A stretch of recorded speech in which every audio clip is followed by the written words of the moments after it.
In the past year, there's no escaping the fact that the global pandemic has significantly impacted both business and consumer behaviour. But it now appears that it's also affecting our confidence in our money management. A new study has found that when it comes to our finances, both individuals and business leaders are now more likely to put their faith in technology and machines rather than trusting themselves. Around 2/3 of senior executives say they would trust a robot more than themselves to execute a financial transaction. Just think about that. 2/3 trust robots more than themselves. 78% of those same business leaders think robots can improve fraud detection. Joining me is Cherie Ryan, Vice President and Regional Managing Director at Oracle, that undertook this study. Cherie, what are we seeing here? Has COVID really changed our behaviour to that extent?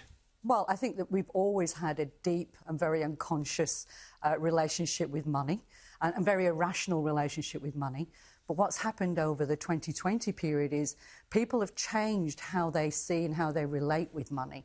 I mean, we found people are, when we look at financial transactions using actual money, a classic 20% of people are saying it's dirty, it's a dirty transaction. It's quite amazing what we're finding through that. OK, so this surely has big significance for financial advisors in particular. Normally that's been a one-on-one personal transaction. So where does that leave financial advisors into the future? Well, I think we're going to find financial advisors are having a reshaping in terms of their roles. So they need to start, given that consumers and businesses are now seeing bots and AI as much more credible, and a lot more people are taking, 78% of people are actually taking that as a more assured sense of how they take advice.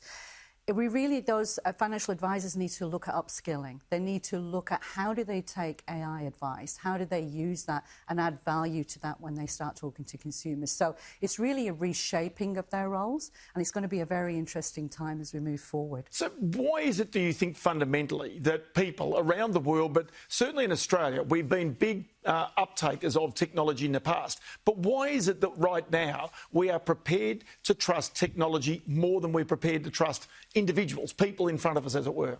Well, it's a sign of the times. So we've seen that from an individual perspective, more people have been transacting online. More people have been buying their shopping online. More people have been engaging online. So the trust factor over this 2020 period has increased in terms of that digital interaction. And so we're seeing that now reflect in terms of their relationship with money. Because certainly as they were buying and transacting online, they were using their money, they felt comfortable.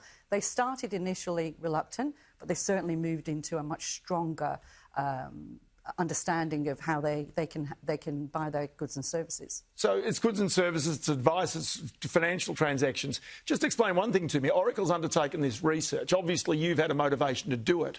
Why is Oracle so interested in this space? Well, I think from an overall perspective, we've been leaning into this space for a very long time. We've always had a number of very large solutions around ERP, around HCM and other technologies.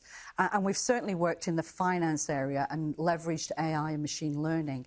And as part of that, we've been automating a lot of the labour-intensive areas of financial planning to allow those financial advisors to really focus in on providing better guidance and better advice. So it's something we've always done, but we've certainly doubled down on that.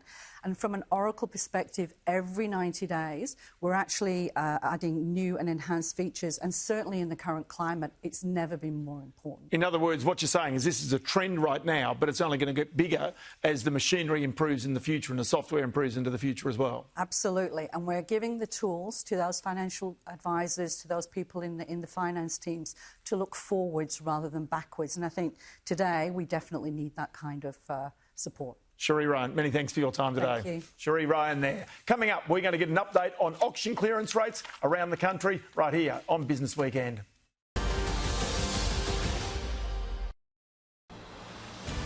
This program is brought to you by Oracle. Unlock endless possibilities from your data.